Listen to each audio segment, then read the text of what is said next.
कोणीतरी म्हटले आहे, कुतूहलाने ऐका, प्रामाणिकपणे त्यामधून शिका आणि सचोटीने वागा. संवादाची सर्वात मोठी समस्या ही आहे की आपण समजून घेण्यासाठी ऐकत नाही. आम्ही ऐकतो ते उत्तर देण्यासाठी. जेव्हा आपण कुतूहलाने ऐकतो तेव्हा उत्तर देण्याच्या हेतूने आपण ऐकत नाही. शब्दांच्या मागे काय आहे ते आम्ही ऐकतो, शिकण्यासाठी आणि ते आचरणात आणण्यासाठी. काय आपल्या ऐकणे शिकण्यासाठी आणि पालन करण्यासाठी आहे?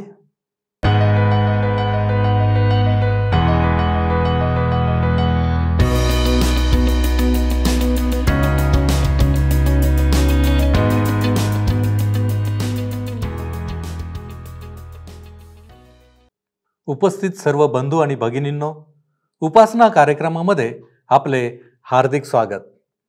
प्रियानो, आपल्याकडे प्रत्येक आई वडील, मोठी माणसे सदैव आपल्या लेकरांना किंवा लहान लेकरांना काहीतरी गोष्टी वारंवार सांगण्याचा प्रयत्न करीत असतात, जेणेकरून त्या गोष्टी लेकरांच्या अंतःकरणात ठसतील, त्यांच्या जीवनाला शिस्त लागेल, एक योग्य वळण लागेल.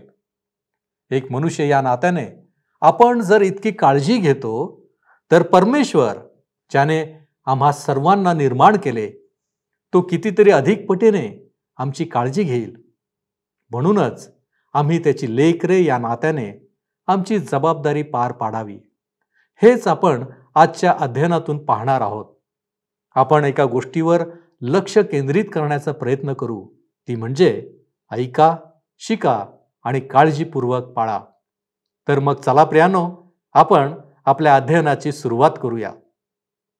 श्रोत्यानो, आज आम्ही अनुवादाचे पुस्तक 4था अध्याय 12 पासून शेवटल्या वचनापर्यंत आणि त्यानंतर 5वा अध्याय त्याच्या काही वचनांवर विचार करणार आहोत.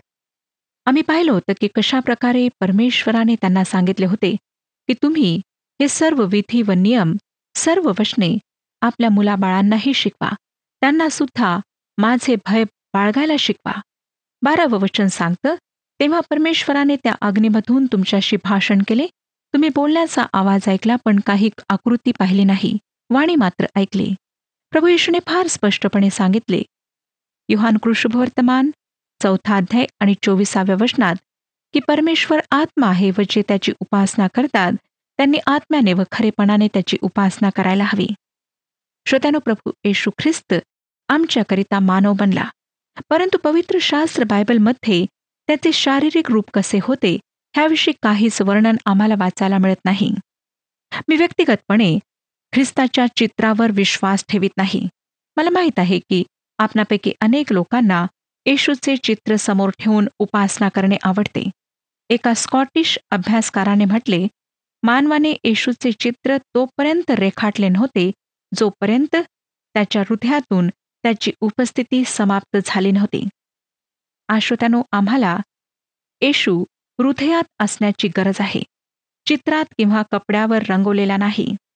हे फार महान आणि अनंतकालीन असे तथ्य परमेश्वर ह्या अध्यायात आम्हाला सांगत आहे. त्या काळात इस्रायलांना देण्यात आलेले महान तथ्य आज आमच्यासाठी फार उपयोगाचे आहेत, कारण सत्य अनंतकालीन असते. 24 ते 27 वचने सांगतात, 4था अध्याय 24 ते 27 वचने, कारण तुझा देव परमेश्वर हा भस्म करणारा अग्नी आहे, तो ईर्ष्यावान देव आहे. तुम्हाला पुत्रपौत्र होऊन त्या देशात तुम्ही जुने झाल्यावर जर तुम्ही बिघडून कोणत्याही वस्तूची कोरीव मूर्ती केली आणि आपला देव परमेश्वर ह्याच्या दृष्टीने जे वाईट ते करून त्याला चीड आणली, तर आज आकाश व पृथ्वी हाच तुमच्या विरुद्ध साक्षीला ठेवून मी सांगतो की ज्या देशाचे वतन मिळवावयाला तुम्ही यार्देन नदी ओलांडून जात आहात, तेथून तुमचा लवकरच अगदी नायनाट होईल. तेथे तुम्ही फार दिवस राहणार नाही, पण तुमचा समूळ नाश होईल. परमेश्वर तुम्हाला इतर राष्ट्रात विखरील. ज्या ज्या राष्ट्रात परमेश्वर तुम्हाला घालवेल तेथे तुमची संख्या अल्प राहील.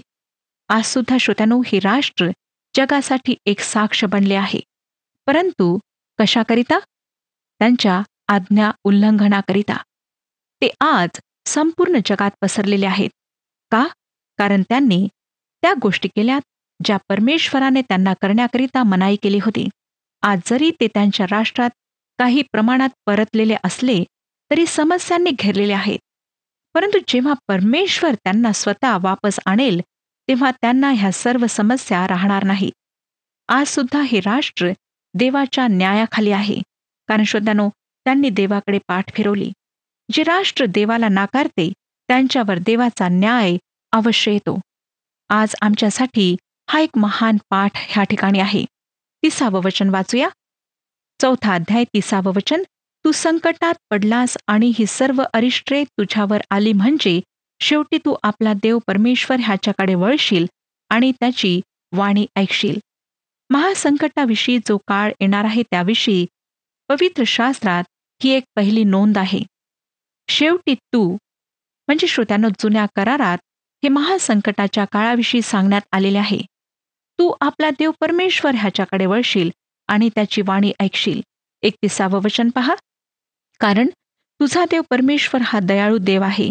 तो तुला अंतर देणार नाही, तुझा नाश करणार नाही आणि तुझ्या पूर्वजांशी त्याने शपथपूर्वक केलेला करार तो विसरणार नाही. परमेश्वर फार शक्तिवान किंवा कठोर आहे म्हणून त्यांना पांगवेल का? नाही श्रोत्यानो, ऐका, परमेश्वर दयाळू आहे. तो तुम्हाला विसरणार नाही, तो तुम्हाला नाश करणार नाही. इस्रायल नष्ट झाले नाही ह्याचे एक कारण म्हणजे परमेश्वर दयाळू आहे, तो कृपाळू आहे. हेच कारण आहे की तुम्ही आणि मी सुद्धा आज नाश झालो नाही. आपले तारण झाले ते आपण फार चांगले किंवा स्वभावाने प्रेमळ आहात म्हणून नाही श्रोत्यानो, परंतु देवाच्या कृपेमुळे झाले आहे. तो आमच्यासाठी व इस्रायल राष्ट्रासाठी कृपाळू व दयाळू परमेश्वर आहे. आता मोशे त्यांना देवाच्या दयेचे, त्याच्या प्रेमाचे अधिक पुरावे देत आहे. 33 ते 34 वचने पहा काय सांगतात. तुम्ही ऐकले त्याप्रमाणे देवाच्या वाणीचे शब्द ऐकूनही दुसरे कोणी लोक जिवंत राहिले आहेत काय? त्याप्रमाणेच तुमचा देव परमेश्वर ह्याने मिसर देशातून तुमच्यासाठी तुमच्या देखत संकटे, चिन्हे, चमत्कार, युद्धे, पराक्रमी हात आणि उगारलेला भुज ह्यांच्या योगे भयप्रद कृत्ये केली. तशी कृत्ये करून देवाने आपणासाठी एखादे राष्ट्र इतर राष्ट्रामधून काढून घेण्याचा कधी प्रयत्न केला काय? देवाने ह्या सर्व गोष्टी त्यांच्या वाडवडिलांच्या डोळ्यात देखत केल्यात.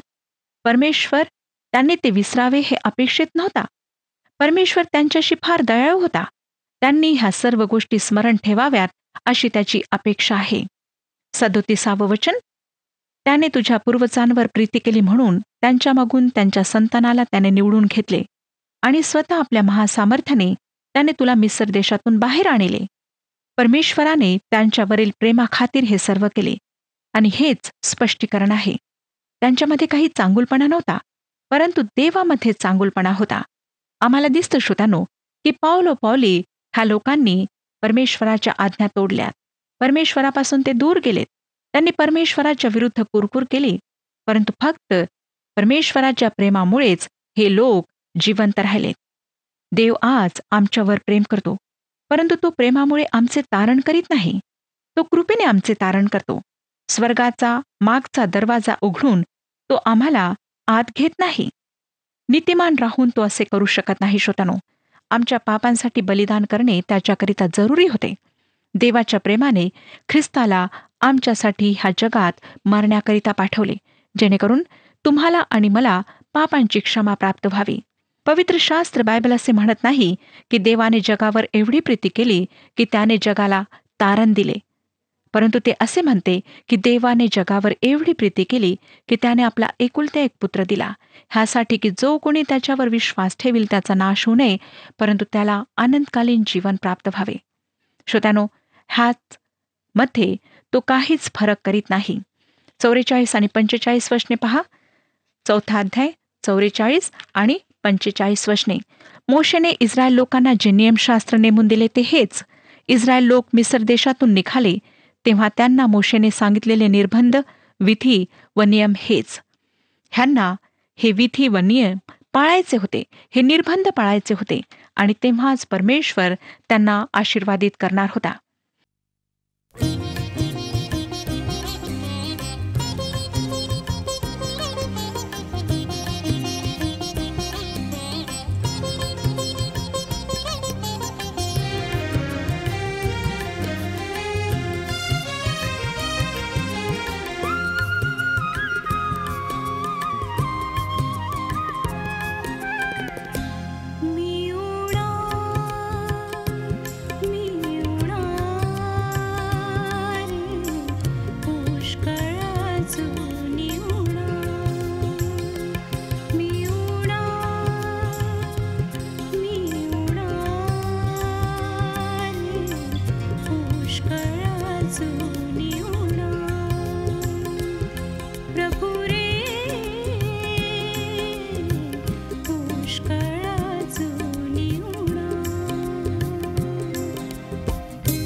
जशी पाहिजे तुला तशी मी, जशी पाहिजे तुला तशी मी, करू कशी आपणा रे, पुष्कळ जुनी उणा,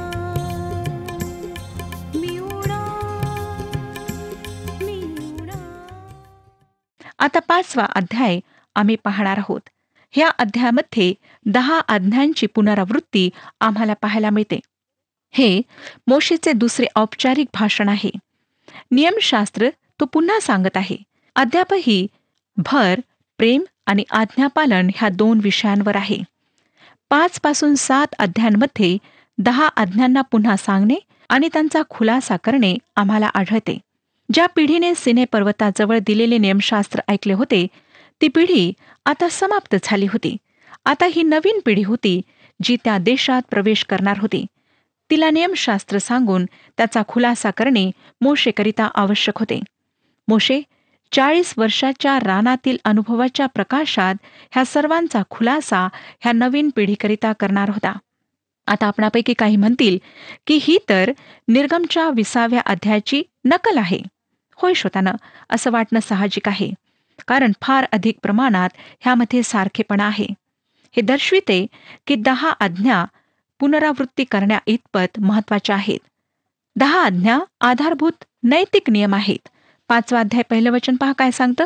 मोशेने सर्व इस्रायल लोकांना बोलावून सांगितले, अहो इस्रायल लोक हो, जे विधी व नियम आज मी तुम्हाला ऐकवित आहे ते ऐका. तुम्ही ते शिका आणि काळजीपूर्वक पाळा.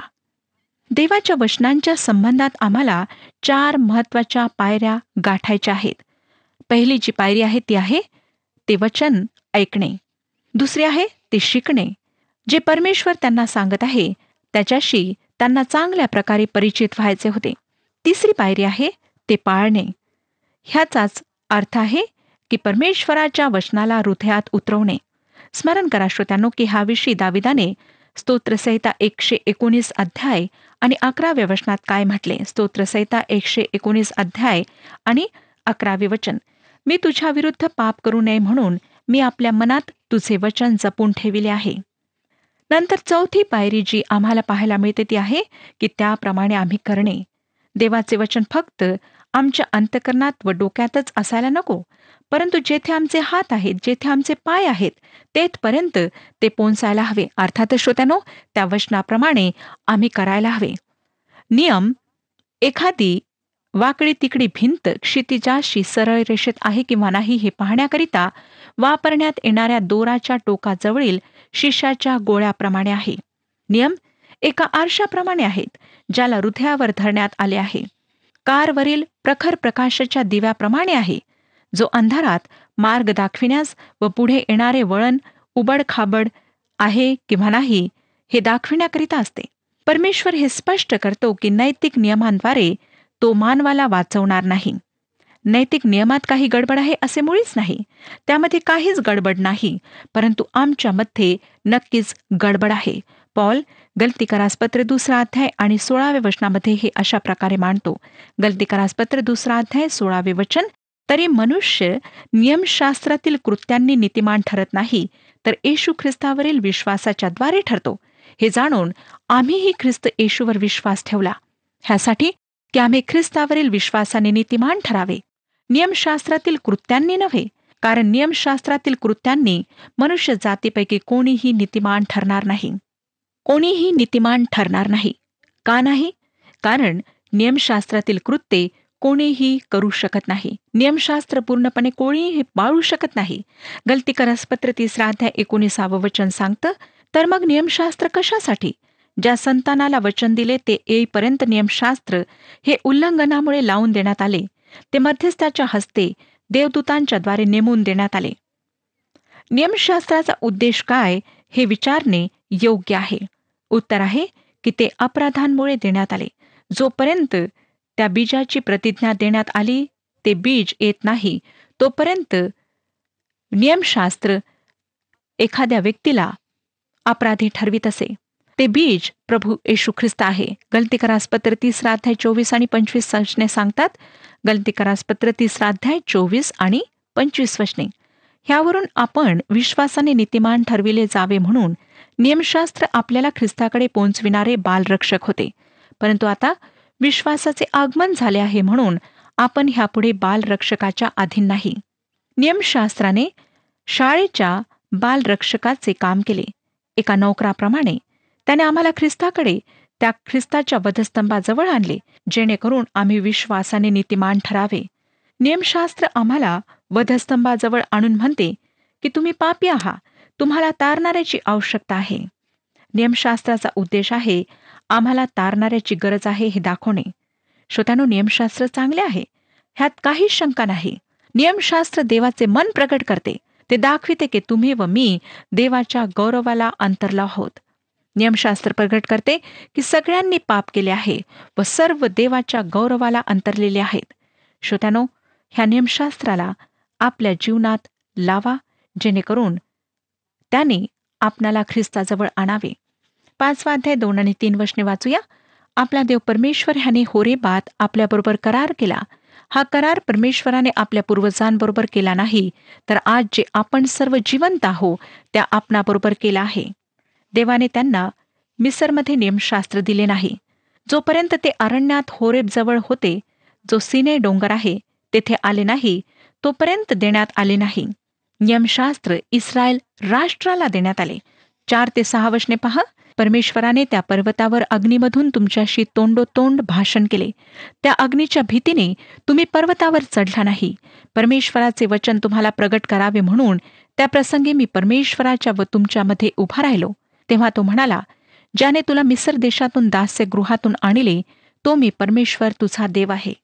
जेव्हा ते मिसर देशात होते, तेव्हा ते मूर्तिपूजक देशात होते. ते मूर्तिपूजक काळात राहत होते. 7वं वचन सांगतं, माझ्याखेरीज तुला वेगळे देव नसावेत. श्रोत्यानो, मानवाचे पहिले पाप नास्तिक होणे नव्हते, तर अनेक देवी देवतांची पूजा करणे होते. मानवाने अनेक दैवतांची पूजा केली.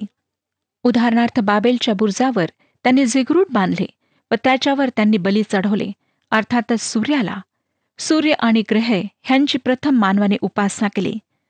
ते देवापासून फिरले. जेव्हा ह्या पृथ्वीवर महापूर आला, त्यानंतर निश्चितच त्यांनी गडगडाट व विजा ह्यांची उपासना केली नाही, कारण त्यांच्या मनामध्ये त्यांच्याविषयी भीती भरली होती. त्यांनी मात्र सूर्याची उपासना केली. निर्मात्याची उपासना नाही, तर निर्मितीची पूजा केली. अनेक दैवतांची पूजा करणाऱ्यांविषयी देवाने म्हटले, माझ्यासमोर तुला दुसरे देव नसावेत. दाविदाच्या वेळेपर्यंत नास्तिकता नव्हती. श्रोत्यानो, त्याआधी लोक देवाच्या प्रगटीकरणाच्या इतके जवळ होते की देवापासून दूर जाणे त्यांच्या विचारात सुद्धा नव्हते. त्यांना ते शक्य नव्हते. देवाचे प्रगटीकरण त्यांच्या स्मरणात अद्यापही अगदी ताजे होते आणि कोणीही देवाचे अस्तित्व नाकारू शकत नव्हता. दाविदाच्या काळात मात्र स्तोत्रसंहिता 14वा अध्याय 1 वचनात सांगितलेला आहे की मूढ म्हणतो की देव नाही. परमेश्वर नाही जो व्यक्ती म्हणतो तो एकतर मूर्ख आहे किंवा तो मूढ आहे. ही पहिली आज्ञा देवाच्या अस्तित्वावर अविश्वास सुद्धा प्रकट करीत नाही. आज्ञा आहे अनेक दैवतांची उपासना करू नये. 8 ते 10 वचने वाचूया. आपल्यासाठी कोरीव मूर्ती करू नको, वर आकाशातील, खाली पृथ्वीवरील व पृथ्वी खालच्या जलातील कशाचीही प्रतिमा करू नको. त्यांच्या पाया पडू नको किंवा त्यांची सेवा करू नको, कारण मी तुझा देव परमेश्वर ईर्ष्यावान देव आहे, जे माझा द्वेष करीतात त्यांच्या मुलांना 3ऱ्या-4थ्या पिढीपर्यंत वडिलांच्या अन्यायाबद्दल शासन करीतो, आणि जे माझ्यावर प्रेम करीतात व माझ्या आज्ञा पाळितात अशांच्या हजारो पिढ्यांवर मी दया करीतो. श्रोत्यानो, जगात फक्त 2 प्रकारचे लोक आहेत. एकतर परमेश्वराचा तिरस्कार करणारे किंवा दुसरे त्याच्यावर प्रेम करणारे. तो एखादी प्रतिमा किंवा मूर्ती ह्याविषयी मनाई करताना सविस्तर सांगतो, तू आपला देव परमेश्वर ह्याच्यावर संपूर्ण मनाने, संपूर्ण जीवाने, संपूर्ण बुद्धीने व संपूर्ण शक्तीने प्रीती कर. प्रभू येशू म्हणतो की ही सगळ्यात मोठी आज्ञा आहे. तरी सुद्धा आज अनेक लोक देवाचा तिरस्कार करतात. आज अनेक लोक आम्ही मूर्तीपूजा करीत नाही असे म्हणतात. तरी पॉल इफिस्करासपत्र 5वा अध्याय आणि 5व्या वचनामध्ये म्हणतो, जारकर्मी, अशुद्ध कृती करणारा किंवा लोभी हा मूर्तीपूजक आहे. असल्या कोणाचंही ख्रिस्ताच्या व देवाच्या राज्यात वारसा नाही, हे तुम्ही जाणूनच आहात. श्रोत्यानो, जे काही आमच्या आणि देवाच्या मधात येते ते एखाद्या मूर्तीप्रमाणे आहे. काही लोकांसाठी त्यांचे बचत खाते, त्यांचे शिक्षण, त्यांची नोकरी, त्यांचे कुटुंब एखाद्या मूर्तीप्रमाणे असतात.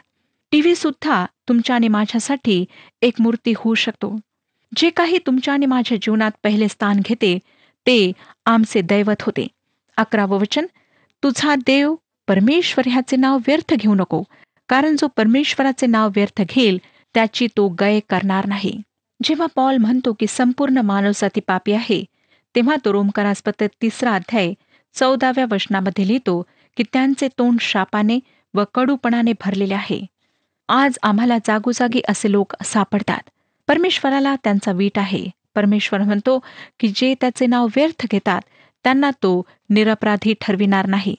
पहिल्या 3 आज्ञा नकारात्मक आहेत. आता आपण सकारात्मक आज्ञांकडे येत आहोत. 5वा अध्याय 12 ते 15 वचने पहा काय सांगतात. तुझा देव परमेश्वर ह्याने तुला आज्ञा केल्याप्रमाणे शब्बात दिवस पवित्रपणे पाळण्याकडे लक्ष असू दे. 6 दिवस श्रम करून आपले सर्व कामकाज कर, पण 7वा दिवस तुझा देव परमेश्वर ह्याचा शब्बात आहे, म्हणून त्या दिवशी कोणतेही कामकाज करू नको. तू, तुझा मुलगा, तुझी मुलगी, तुझा दास, तुझी दासी, तुझा बैल, तुझे गाढव, तुझा कोणताही पशु अथवा तुझ्या वेशीच्या आत असलेला उपरी ह्यानेही करू नये, म्हणजे तुझ्याप्रमाणे तुझ्या दासदासींनाही विसावा मिळेल. तू मिसर देशात दास होतास आणि तेथून तुझा देव परमेश्वर ह्याने तुला पराक्रमी हाताने व उगारिलेल्या भुजाने बाहेर आणले ह्याची आठवण ठेव. म्हणूनच तुझा देव परमेश्वर ह्याने तुला शब्बात दिवस पाळण्याची आज्ञा केली आहे. श्रोत्यानो, मनवेधक गोष्ट म्हणजे सर्व आज्ञांची नव्या करारात उजळणी झालेली आहे, फक्त शब्बात दिवसाच्या आज्ञेची नाही. ह्याचे कारण काय? शब्बात मंडळीला देण्यात आलेला नाही. मंडळी नेहमी सप्ताहाच्या पहिल्या दिवशी एकत्रित येत असे. त्या दिवशी ख्रिस्त मेलेल्यातून जिवंत झाला. शब्बात दिवसाचे इस्रायल राष्ट्राशी एक विलक्षण नाते आहे. निर्गमच्या पुस्तकात 31वा अध्याय आणि 13व्या वचनात परमेश्वराने म्हटले, तू इस्रायल लोकांना आणखी असे सांग की तुम्ही माझे शब्बात अवश्य पाळावे, कारण पिढ्यानपिढ्या तुमच्या माझ्यामध्ये ही खूण आहे. ह्यावरून हे कळावे की तुम्हाला पवित्र करणारा मी परमेश्वर आहे. श्रोत्यानो, शब्बात इस्रायलांना देण्यात आला होता. हे लक्षात घेणे मनोवेधक आहे की निर्गमचे पुस्तक 20व्या अध्यायामध्ये इस्रायलांना शब्बात दिवस ह्यासाठी पाळण्यास सांगण्यात आले होते की देवाने 6 दिवसात आकाश व पृथ्वी निर्माण केले होते. अनुवादाच्या पुस्तकामध्ये शब्बात इस्रायली व परमेश्वर ह्यांचे विलक्षण नाते दाखविण्यासाठी देण्यात आलेला आहे. आता इस्रायलांनी शब्बात दिवस का पाळायचा होता? कारण श्रोत्यानो, ते मिसरमध्ये गुलाम होते. देवाने आपल्या सामर्थ्याने त्यांना बाहेर काढले. श्रोत्यानो, ह्या आज्ञा देवाप्रती त्यांचे जे कर्तव्य आहे त्या संबंधाने होत्या. आता मानवा संबंधाने जे कर्तव्य आहे त्या भागाकडे आम्ही येणार आहोत आणि त्याविषयी पुढच्या कार्यक्रमात आम्ही अभ्यास करणार आहोत. म्हणून अध्ययनात अवश्य भाग घ्या. परमेश्वर आपणा सर्वांस आशीर्वाद देव. हा कार्यक्रम आपणास आवडला काय? आता आम्हाला एक मिस कॉल करा आणि आपण पुढील विजेता होऊ शकता.